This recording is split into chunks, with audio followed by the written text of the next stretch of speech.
This podcast is presented by the Centers for Disease Control and Prevention, CDC, safer, healthier people. Hello, I'm Dr. Joe Brzee with the CDC Influenza Division. I'm here to speak with you today about swine flu. First, I'll begin by explaining what swine flu is. Swine flu is a respiratory disease of pigs caused by type A influenza viruses. Outbreaks of swine flu happen regularly in pigs. People do not normally get swine flu, but human infections can and do occur. Most commonly, human cases of swine flu happen in people who are around pigs, but it's possible for swine flu viruses to spread from person to person also. The symptoms of swine flu in people are similar to the symptoms of regular human flu and include fever, cough, sore throat, body aches, headache, chills, and fatigue. Some people have reported diarrhea and vomiting associated with swine flu as well.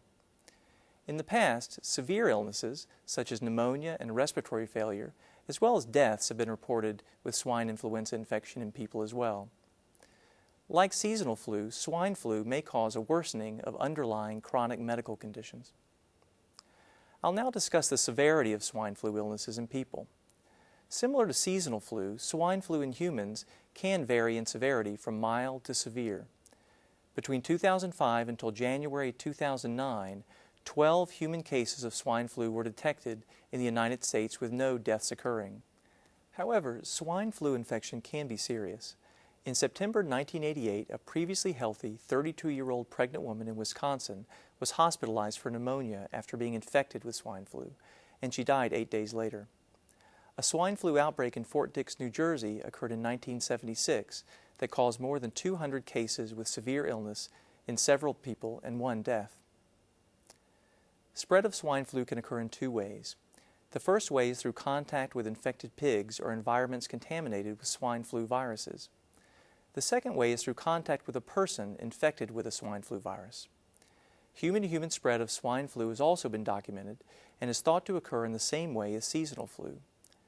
Influenza is thought to be spread mainly person to person through coughing or sneezing of infected people. Next, I would like to tell you about medicines that can be used to treat swine flu. CDC recommends the use of oseltamivir or zanamivir for the treatment and alternatively the prevention of infection with these swine flu viruses. Antiviral drugs are prescription medicines such as pills, liquids, or inhaler that fights against the flu by keeping flu viruses from reproducing in your body. If you get sick, antiviral drugs can make your illness milder and can make you feel better faster. They may also prevent serious flu complications. For treatment, antiviral drugs work best if started soon after getting sick, specifically within 2 days of symptoms. People with swine influenza infection should be considered potentially contagious as long as they are symptomatic, and possibly for up to 7 days following the illness onset.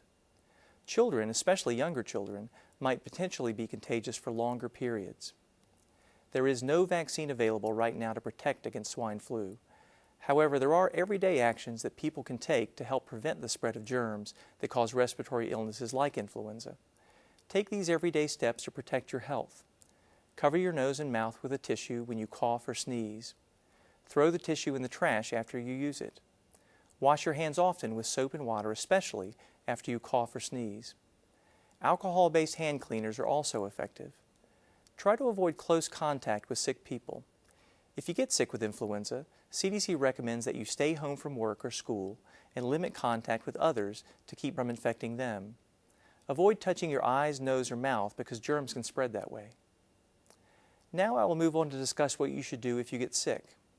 If you live in an area where swine flu infections have been reported, and if you become ill with influenza-like symptoms, including fever, body aches, runny nose, sore throat, nausea or vomiting or diarrhea, you may want to contact your healthcare provider, particularly if you're worried about your symptoms. Your healthcare provider will determine whether influenza testing or treatment is needed. If you're sick, you should stay home and avoid contact with other people as much as possible to keep from spreading your illness to others. If you become ill and experience any of the following warning signs, seek emergency medical care. In children, emergency warning signs that need urgent medical attention include fast breathing or trouble breathing, bluish skin color, not drinking enough fluids, not waking up or not interacting, being so irritable that the child does not want to be held, fever with a rash, or flu-like symptoms that improve but then return with a fever and worse cough. In adults, emergency warning signs that need urgent medical attention include difficulty breathing or shortness of breath, pain or pressure in the chest or abdomen, sudden dizziness, confusion, and severe or persistent vomiting. People don't need to worry about eating or preparing pork. Swine influenza viruses are not spread by food. Eating properly handled and cooked pork products is safe. For the most accurate health information, visit www.cdc.gov or call 1-800-CDC-INFO 24/7.